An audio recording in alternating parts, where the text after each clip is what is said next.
Sawubona, Sanibonani. Wena unjani? Ngiyaphila. Igama lami nguThulani. English? All right. Oh. Welcome to windy KwaZulu Natal. Okay, I'm not actually in KwaZulu Natal, but it's a perfectly windy day to suit that sort of climate. Nice and green. Yeah. So, hello future. Today we go to the Zulu Empire and we go back to the year 1826 today. So, the Zulu Empire. For those of you who don't know much about the Zulu Empire, it was essentially a very large empire in southern Africa, so southeastern Africa. Oh, so for your perspective, southeastern Africa. Located in what today is the country of South Africa, the Zulu Empire was a formidable force and played a huge role in the politics of the world around it. And there was one man who founded the empire whose name rings throughout all of history, and his name is Shaka. Shaka, bayete, yebo. So, let me explain some of the history of the Zulu Empire before I tell you about the attire. And also, as per usual, I have a nice little surprise right up to the end, so stay tuned for a little surprise from the Zulu Empire. So the Zulu Empire was essentially a monarchist empire with a king, and it was founded in 1816 and lasted all the way up until 1887, more or less. But the Zulu Empire was just a small phase of the Zulu nation. Now, the beginnings of the Zulu nation and the Zulu people go all the way back to the Bantu migrations, which happened thousands of years ago. I'll put the exact date over here. And these were essentially West African peoples moving down into Southern Africa. And these people were the ancestors of the Zulu people. So that's why you can say that Zulu, the language itself, falls under the Bantu family of languages and the Bantu gene pool. So, the first Zulu king was a certain man called Malandela, and he was living around the 16th century. Very mysterious life he lived. But they say that that was the first Zulu king, Malandela. And then Malandela had a son called Zulu, and Zulu would give his name to the Zulu people. Essentially, Zulu means the people of heaven, the people of the sky. So that's what Zulu means, of the sky, of heaven. And eventually, Zulu's heir was Punga, and after Punga was Mageba, and after Mageba was Ndaba, and after Ndaba was Jama, and we're going from the 1600s to the 1700s. And Jama was very important because his son was Senzangakona, and Senzangakona was the father of Shaka Zulu. Senzangakona was born in 1760 roundabout. We don't even know exactly which year he was born in. And he had Shaka in the year 1787. So Shaka Zulu was born in the 18th century. So yes, literally while America was a new nation just after its revolution, Shaka Zulu was born. Isn't that fascinating? And Senzangakona had 3 sons, Shaka, Mpande, and Dingaan. And all 3 of these men would at some point rule the Zulu Empire. But it would actually be Mpande's bloodline that would take over the Zulu Empire. Dingaan had a period of ruling, Shaka as well, but it was Mpande whose line ruled until the very end of the Zulu Empire. So that's a small history of the Zulu nation, but now how did the empire begin? So it all began with Shaka Zulu. He was the illegitimate son of Senzangakona, and Nandi was a very beautiful lady that Senzangakona fell in love with. Nandi was essentially like a concubine of Senzangakona, and hence Shaka was illegitimate because Nandi was not of royal blood, so he was only half royal. This meant that Nandi and Shaka were often outcast and sidelined in society. His very name, Shaka, comes from the word, the name of a beetle, and the Shaka beetle. And this beetle was said to be the cause of stomach pains.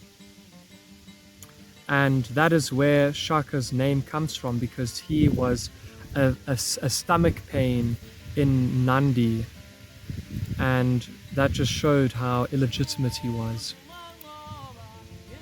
So anyway, he spent a very unhappy childhood amongst the Kwabe, the Elangeni, and even the Mtetwa. And him and Nandi would flee from tribe to tribe in search of a home, because the Zulu people did not allow them to stay. So remember, the climate in southeastern Africa was essentially different, a whole bunch of collection of different tribes, often trading, often arguing, and often fighting with each other. So there were many different types of tribes. Zulu was just one small little tribe amongst many. But how did the Zulu Empire come to dominate and become the de facto nation, uniting and destroying many of the other tribes? Well, we continue the story in that it was with the Mtetwa that Shaka found a home, and the Mtetwa people allowed Shaka to join the army, and Shaka proved himself as a very valuable soldier. He proved to be very strategic, very brave, and very innovative. So Shaka essentially rose through the ranks until he eventually was in such a leadership position that he was able to reform the Mtetwa army, and he introduced new weapons and new tactics, which I'll talk about when I explain the attire. But essentially, the Mtetwa were at war with the Ndwandwe, and the Ndwandwe, remember their name, they were the Zulu Empire's formidable enemy and also the Mtetwa's enemy. Dingiswayo was the leader of the Mtetwa, and Dingiswayo was, legend goes that Shaka saved his life, and eventually later when he found him, he repaid it by making him giving him a home. And Dingiswayo first had the Amabuto system, but Shaka reformed it and perfected it. Essentially a system where different age groups of men would be conscripted into the army, the impi. Impi means army. And essentially it was the Ufasimba, which were the age 18 to 25, which were basically the recruits and the very loyal, the blindly loyal followers. And after that was the Izimpohlo, which was age 25 to 30. I fit into the Izimpohlo, which I'll talk about later, and the Amawombe, which was 30 years and up. Essentially, yeah, 30 to 40, I guess. After that, you wouldn't really be in the army.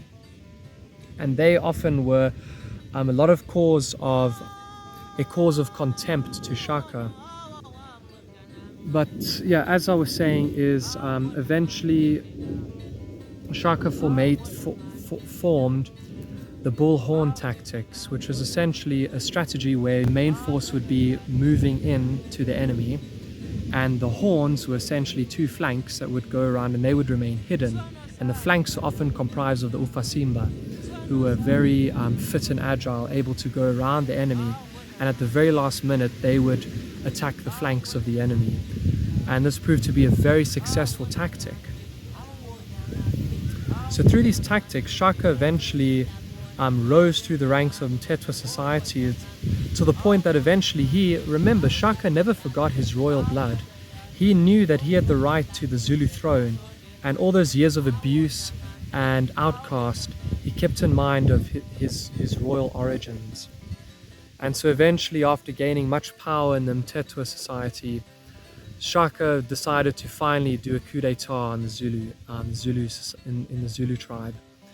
And he went to find that Kasenzangakona had appointed his half-brother Sigujana in 1816 and essentially did a coup of the Zulu Empire and crowned himself as the Zulu king.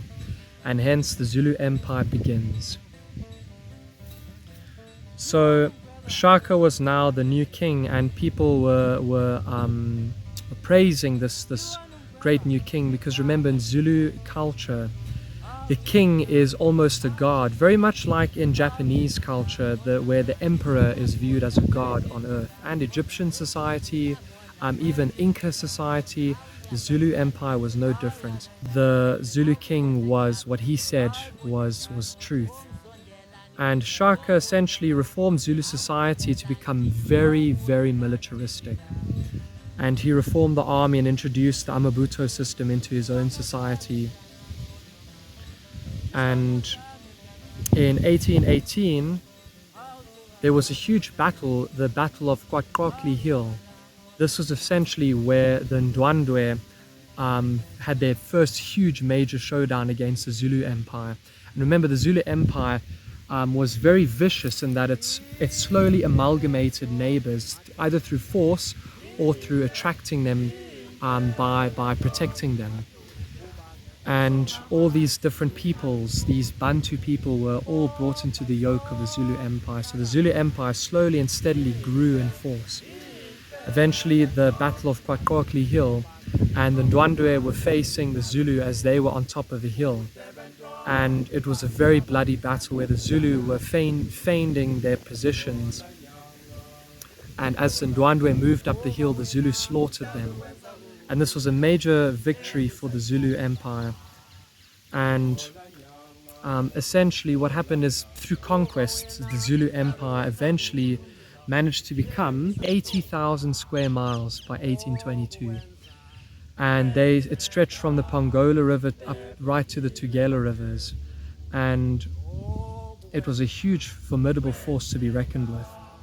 And as Shaka slowly expanded his empire, people started to get very wary of the fact that he was just endless war and conflict and expansion and conquest. But people put up with it because Shaka was their king, and he brought glory to the Zulu Empire, which he did. Now in 1827, something drastic happened that changed the Zulu Empire forever. Shaka Zulu's mom, Nandi, died. Her cause of death is up for dispute. Some say she died of natural causes. Some say she died because she harbored an illegitimate son from a concubine. And Shaka was furious because he didn't want an heir to take over him. He viewed a son, as a threat. He was the only ruler. Only him and only him would be able to rule the Zulu Empire. And so word has it that he was outraged and lashed out at Nandi, even hitting her when he found out, and had the child killed. And this apparently broke Nandi's heart, that she died of heartache, but she could have died natural cause. These are sadly details that are lost to the fact that it's mostly oral tradition and oral history. So what ended up happening was Shaka Zulu initiated a period of mourning unto the whole of his empire, and punished the empire by turning over all the milk, killing the cattle, and making sure that no one was to get married or have children in that period. And the people started to go completely frustrated with their mad king.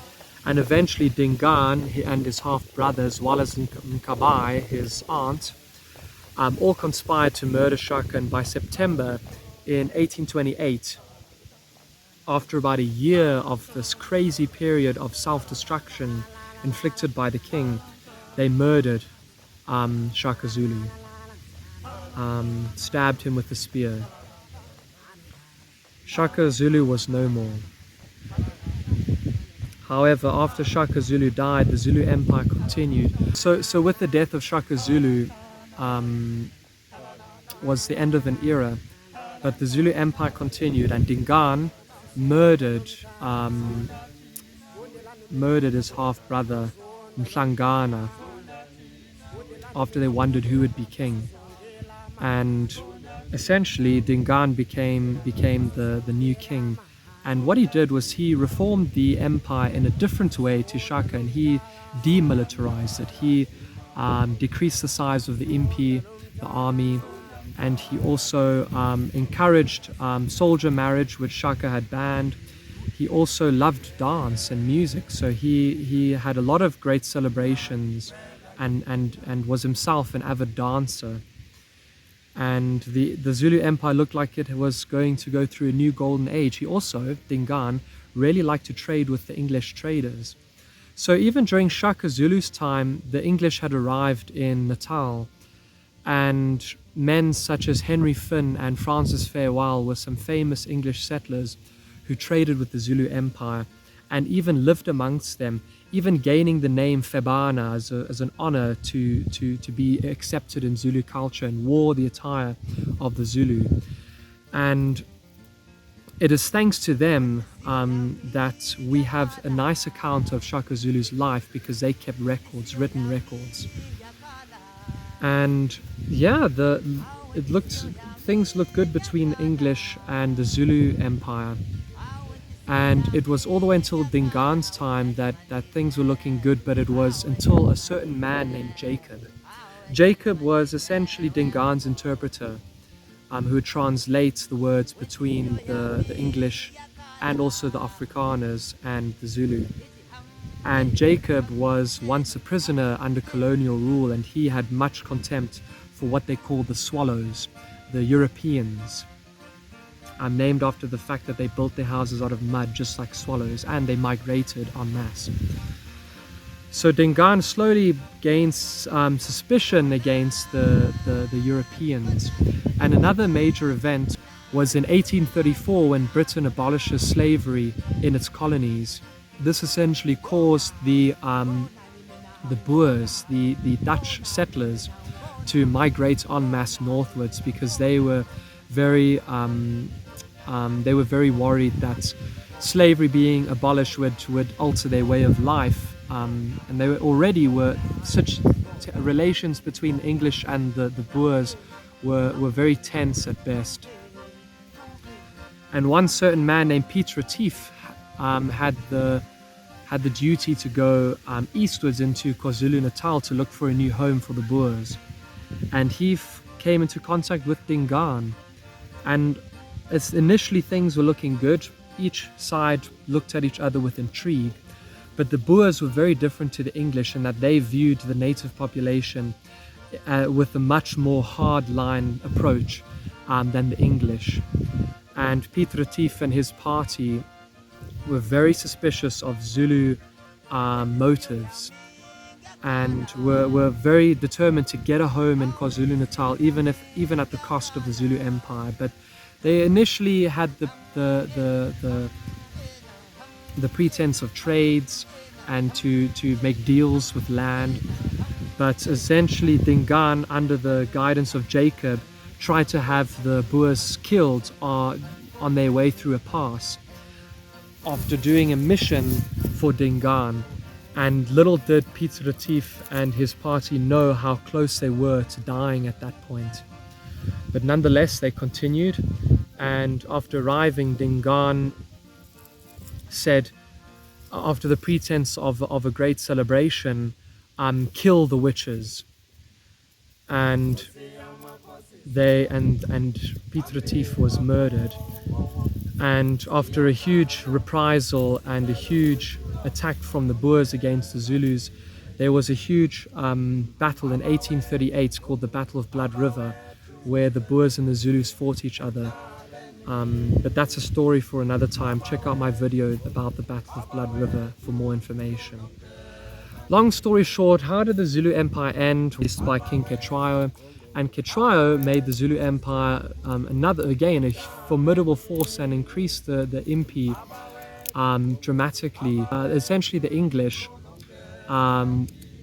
were at odds with the Zulu Empire, and they wanted to make Zululand part of their empire. So the British invaded Natal in 1879, and hence the Anglo-Zulu War begins, which spouts doom for the Zulu Empire after being defeated at the Battle of Rorke's Drift. Straight after a great victory at Isandlwana, the Zulu were defeated at Rorke's Drift after moving into Zululand, which Cetshwayo said his impi must not do. They must not pursue the English. But his army could not be stopped, and they pursued the English right up into a trap at Rorke's Drift. And they were slaughtered by the English guns. And the Zulu Empire essentially ended in 1887 after much negotiations. Cetshwayo even met Queen Victoria and tried to appeal for the Zulu Empire to be recognized. But Queen Victoria did not allow him to retain his empire, and eventually dissolved the Zulu Empire to become part of the British Empire. And that was, the end of the Zulu Empire. The capital of the Zulu Empire was called Bulawayo, which meant place of the killing. And Shaka was a great leader in that he was able to unite so many people under his aura of mysterious greatness. So he's a really important figure in history, not just South African history, but world history, I would argue, because he shaped South Africa, which shaped the British Empire, which shaped the world. So I've skipped a lot, but that was just a nutshell. Now we can talk about the attire.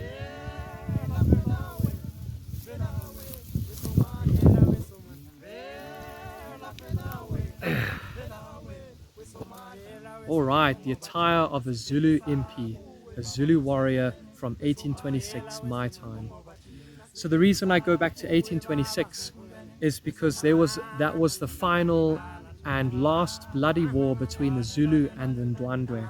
Shaka had ordered his army to go on a 3-day march into Ndwandwe territory and finally defeat the Ndwandwe once and for all. So I am reenacting that period in history where Shaka sent his impi into Ndwandwe territory on a 3-day march. I am on that 3-day march into Ndwandwe territory.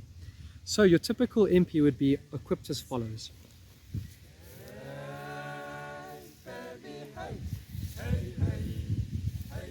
So starting from the top, I wear an umqhele, which is essentially a headwear made out of springbok.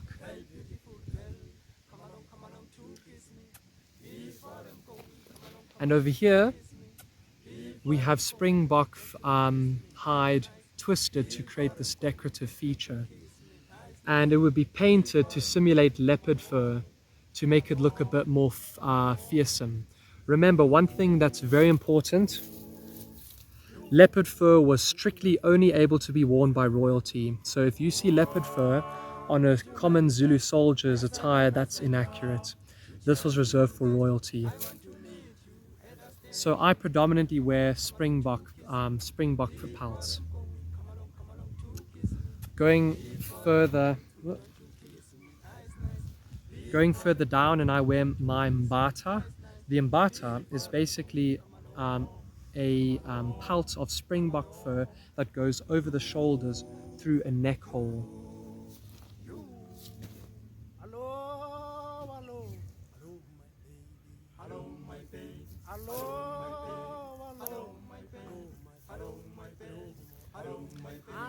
And over here on the front of my body, I wear the slene. The slene is basically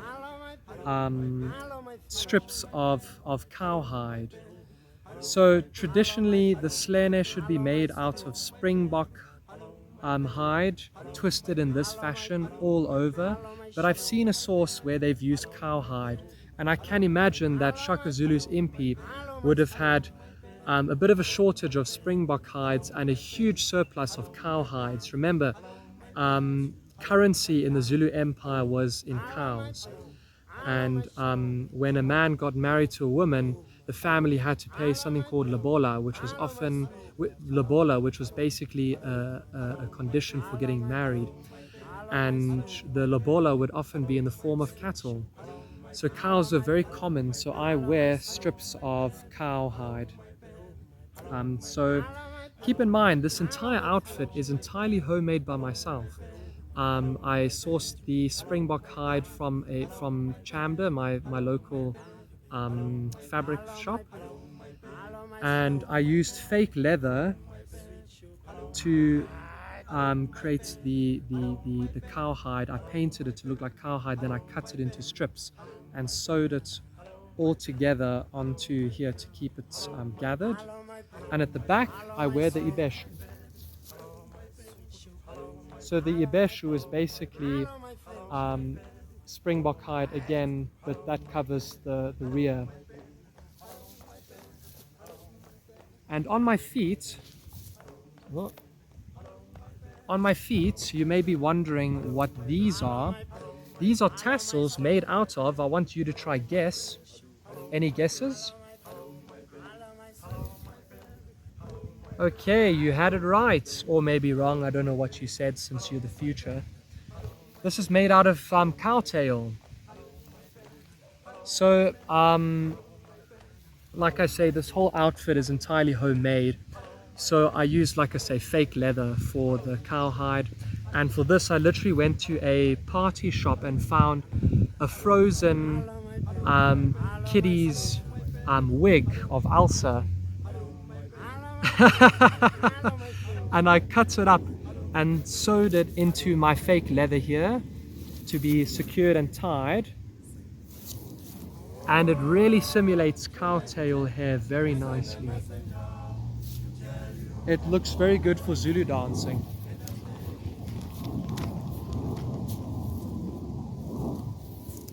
Next up on the list is the shield.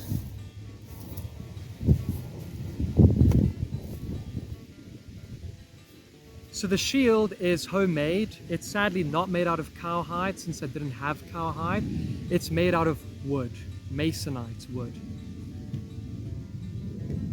But I painted it to look like cowhide, so in reality it's a little bit heavier than it should be. But I'm just saying it's a very thick strip of cowhide. And How to make a Zulu shield is a very interesting process. What would happen is you take cowhide and it would be buried for a few days with dung, and that would essentially harden it, and then it was dried out in the sun for many more days until it literally became almost as hard as wood. It was definitely enough to stop a spear, which was the weapon during that time in that place. So this could stop a spear. And how it is made is slits are cut all over like this, and another strip of hide is woven in and out and in and out in a fashion that it's essentially the strips hold in place a long stick which acts as the handle. Isn't that interesting? Okay.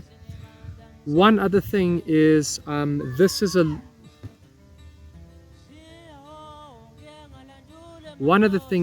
little bit inaccurate. This is made out of canvas. I can't find any source as to what this should be made out of, because in one small source about that march that Shaka Zulu ordered during 1826, his soldiers allegedly carried their shields on their backs. There's no information as to how they did it.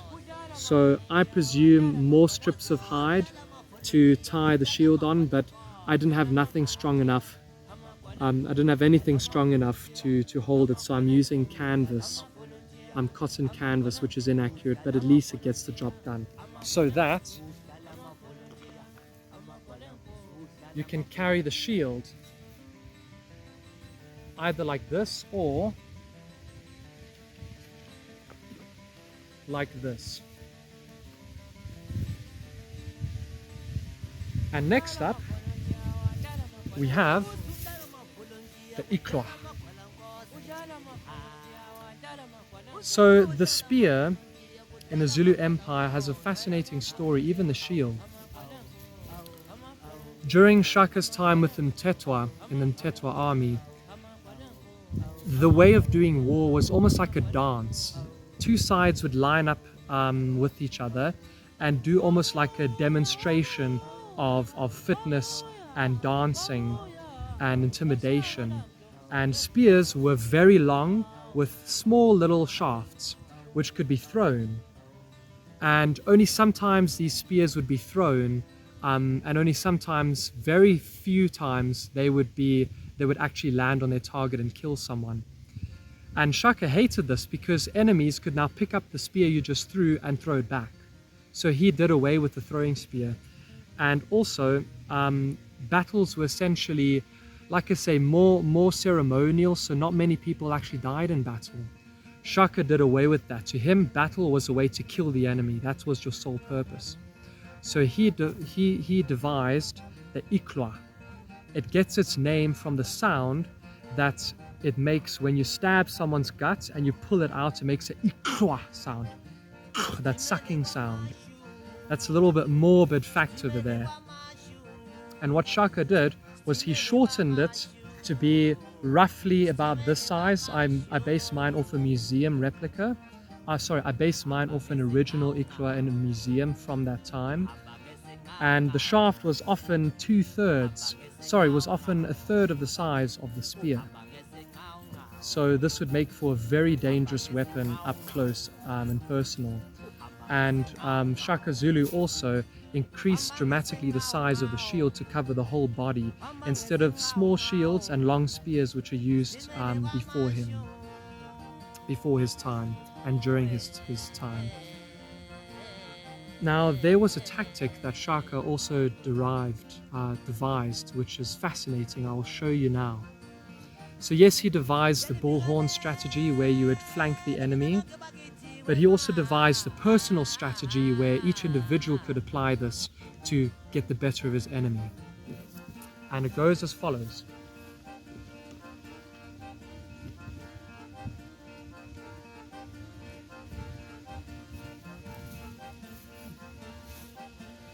So what would happen is you're facing the enemy, your shield in your left hand and your spear in your right hand. And the strategy was to cover your whole body and to hold your shield like this. So remember, one thing that is so important to know is the pattern on your shield dictates a lot. It dictates whether you're the ufasimba, the isimpohlo, or the amawombe. The ufasimba would have very dark shields because dark colored cattle were considered more common, and white was associated more with the upper class. So I have a very mixed shield, symbolizing that I'm in the isimpohlo, the next step up from the ufasimba. So I am somewhat more honored than your common recruit, and I have experience in the impi. And the pattern would often dictate which regiment you're in. So what Shaka's soldiers would do is hide their shield while they are making their way to the enemy, running up to their enemy, running, not walking, running. And only at the very last minute would they turn their shield and face the enemy, so that the enemy would be confused as to not know which regiment they're facing in case they were keeping track of Shaka's army. And now for the tactic, a soldier would have his whole body covered by the shield with the spear hidden behind, so the enemy doesn't know where you're going to strike from. And the strategy was to hook your shield with the enemy's shield, pull it aside, step and stab the enemy right into his side over there. So I'll do it again.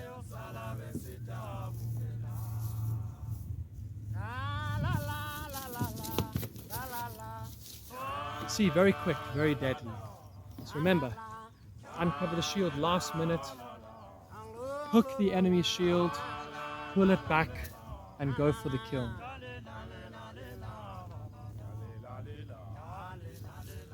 One more thing about the attire is you're probably wondering about shoes. Here are Zulu shoes.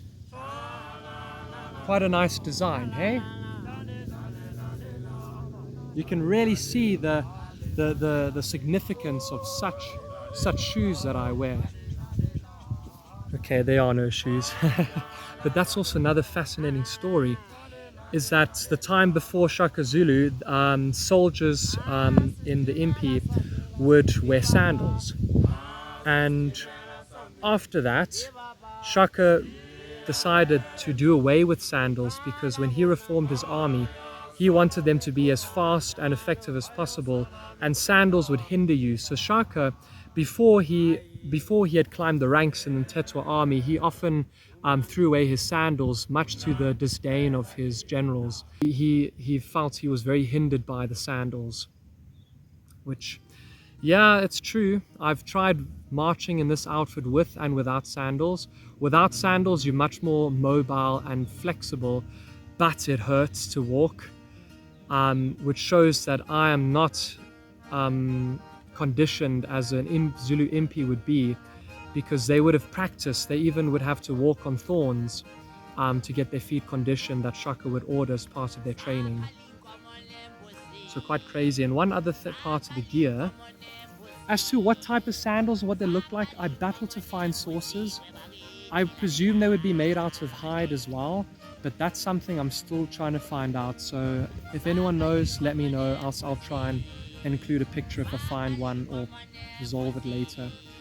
Another thing in the attire is an extra little pelt of springbok fur, which could be carried and used like I've been doing.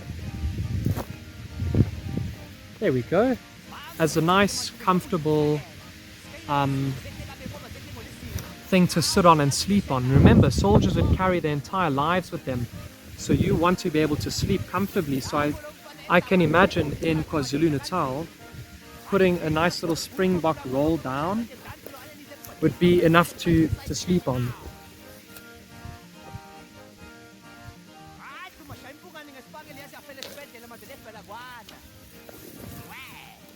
But where you would store this is hard to say. Maybe rolled up or folded up and then tied with some more hide, and then maybe worn over the shoulder. All these little details I find fascinating. that so many reenactors forget.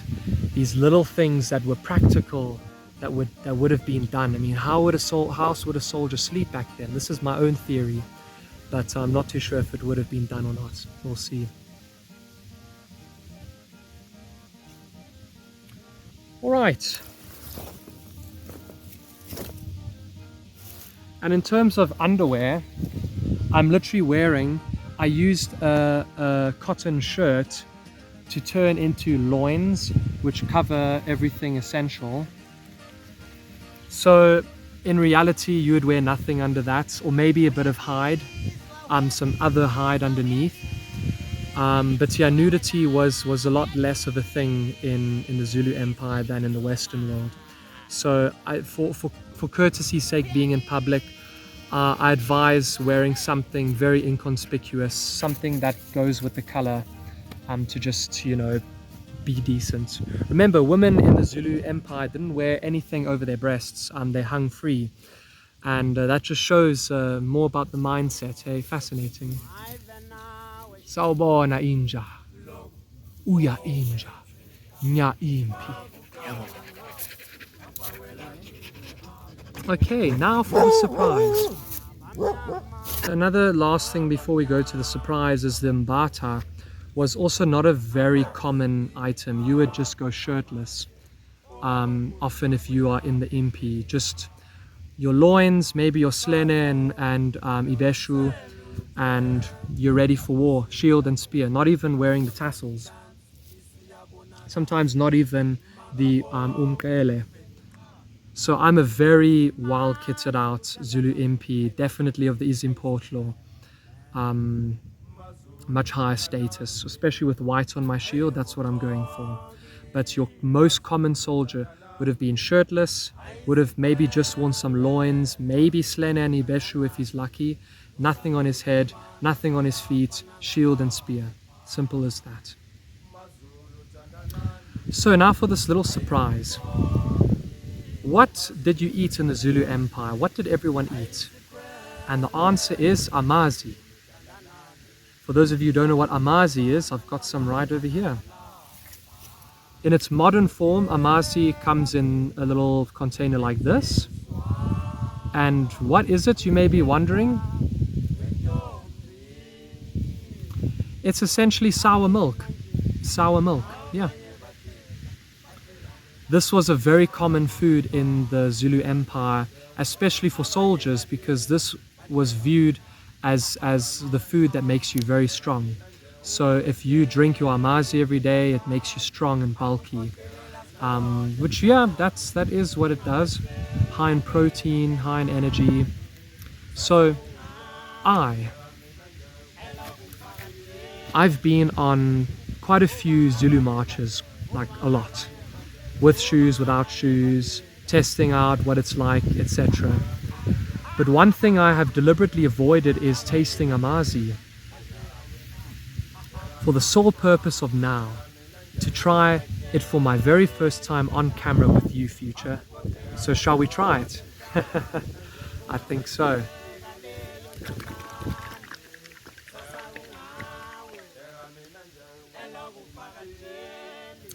I've never tasted amazi before. I have friends who drink it sometimes, but I've never drunk it myself.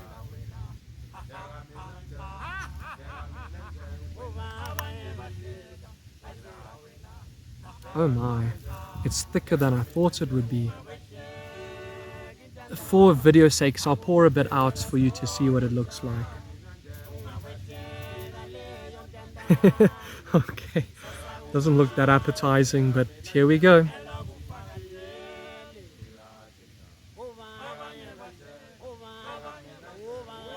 Ooh.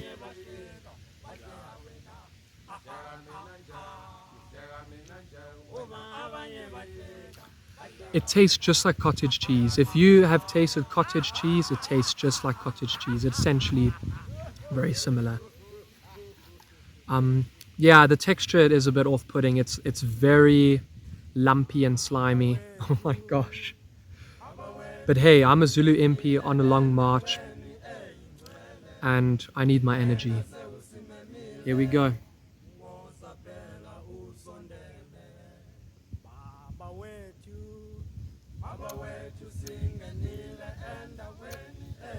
You could get used to it. It's actually not too bad.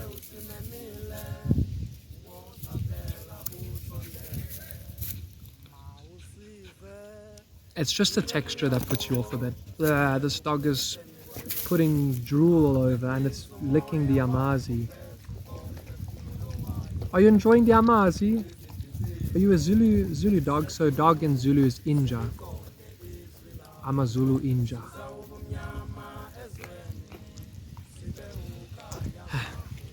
You enjoying?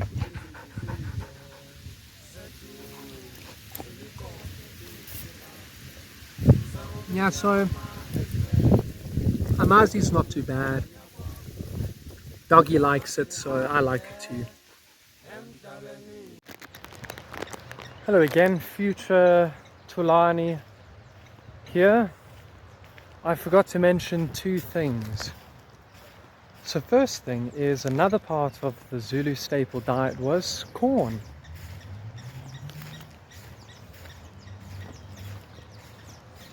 Now you may be thinking that's native to the Americas. How on earth did it get into southern Africa in the 19th century? The answer is through European traders. Europeans had first gone into southern Africa in the 16th century. Men like Vasco da Gama and Jan van Riebeeck in the 17th century. And these European traders brought corn in from Europe, and from Europe it came in from the Americas after Columbus's time. And another reason, and that leads into a point that I'll make after I say the second thing, is the second thing I meant to talk about is Mfecane. So in English it's Mfecane, or the crushing. So Mfecane was basically an almost genocidal outburst of attacks, started and initiated by the Zulu onto their neighbors. And a lot of it has its origins in, remember I mentioned Dingiswayo? Dingiswayo was one of Shaka's friends. I forgot to mention that he was murdered by someone called Zwidi. Zwidi was the king of the Ndwandwe, who I mentioned before, the arch enemy of the Zulus. And Shaka never forgot that, and he lashed out at the Ndwandwe. Many people say it was for practical purposes, for territorial gain and subduing an old foe.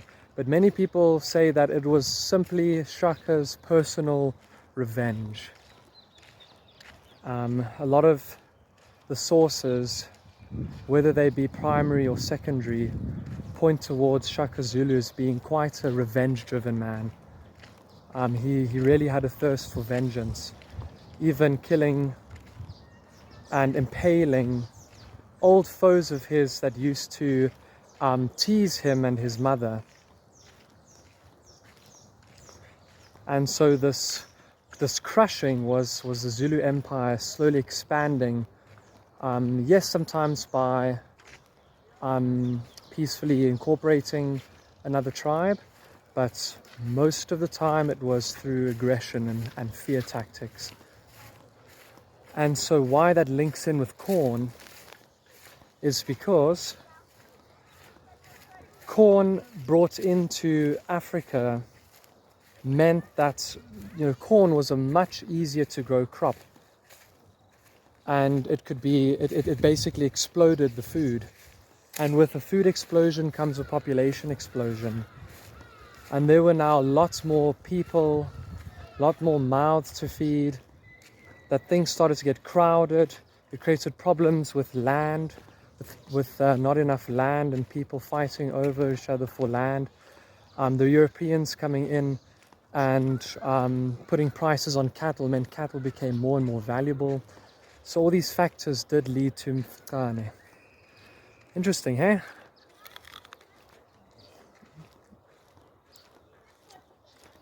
Now back to President Tulani.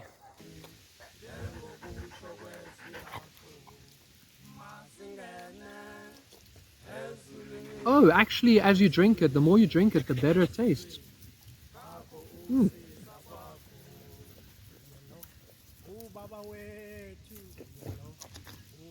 It's like drinking milk, but the milk is quite sour, and it's a little bit lumpy like cottage cheese. That's what Amazi tastes like. Okay, I'm not surprised. Well, future, I want to, while there's still daylight, continue marching and drink Amazi on the march. So if you'll excuse me, this has been Tulani, bringing you back to history, Shaka Zulu's time, 1826. My Zulu name, Tulani, means quiet, gentle, because my name in real life means gentle. So yeah, that's my Zulu name, Tulani. This has been Tulani, Salagahle.